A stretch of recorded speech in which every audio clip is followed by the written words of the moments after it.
kahapon sa inyo pong unang press con, binanggit niyo po dun sa briefing ninyo na binigyan daw po ng unmodified opinion ang OVP 3 years in a row.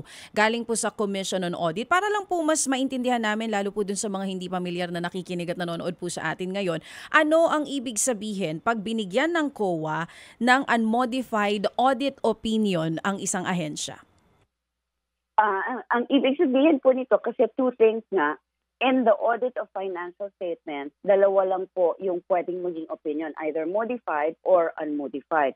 So in the unmodified opinion, ang ibig sabihin po nito, yung the auditor can safely conclude or actually conclude na yung financial statements na sinabit ng Office of the Vice President, yung kanilang mga financial transactions, yung mga gamit ng pera sa operations, ay klaro, na ipresenta ng klaro at tumama, kumbaga siguro po sa balance sheet para mas madali na lang i-imagine, sa balance sheet po ng accountant ay nagbalanse yung cash in and cash out, yung cash flow siguro ang tawag doon.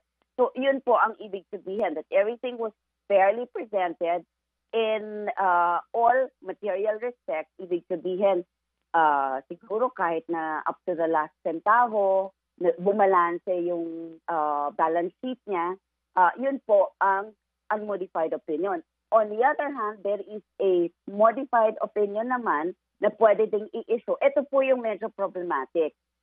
Dahil either, ang sabi po ng auditor, yung sinabmit mo sa aking ebidensya, hindi ko kayang i-conclude na wala kang misstatement, MIS, ibig sabihin, hindi po siguro tumama or hindi bumalanse yung cash in and cash out mo, or wala akong sufficient evidence na or kulang yung sinabmit po pa rin sa akin na ebidensya para bumalanse, ang maging conclusion ko ay balanse yung ginawa mong paggasto. Oo, sa madaling So, salita, yun po.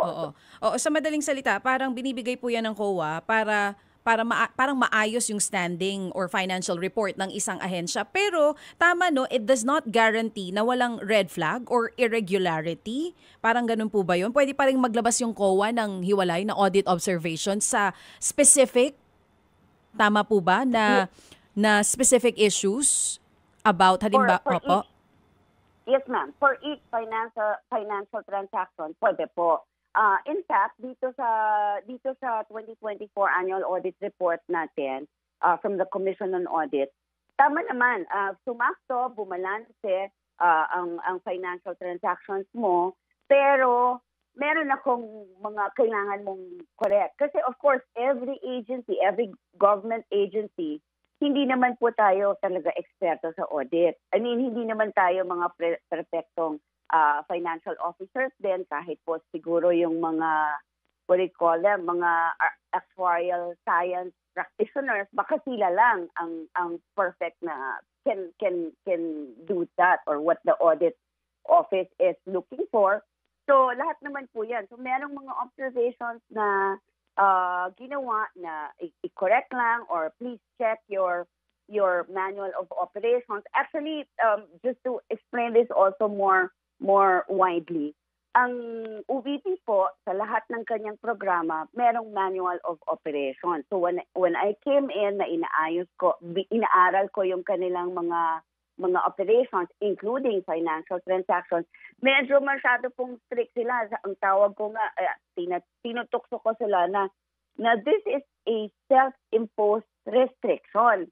Kasi nasa kanilang manual na sila din ang gumawa, pero like either for liquidation of a transaction na for a business, kunyari doon sa magnegosyo taday, ang binigay nila 30 days or 60 days. Masyadong maigsik kasi you need to give these people also the chance na makita kung umangat yung kanilang negosyo, maybe in the first 3 months, pero kung 30 days lang ang binibigay mo or 60, too short, not enough para makapag-evaluate ng tama.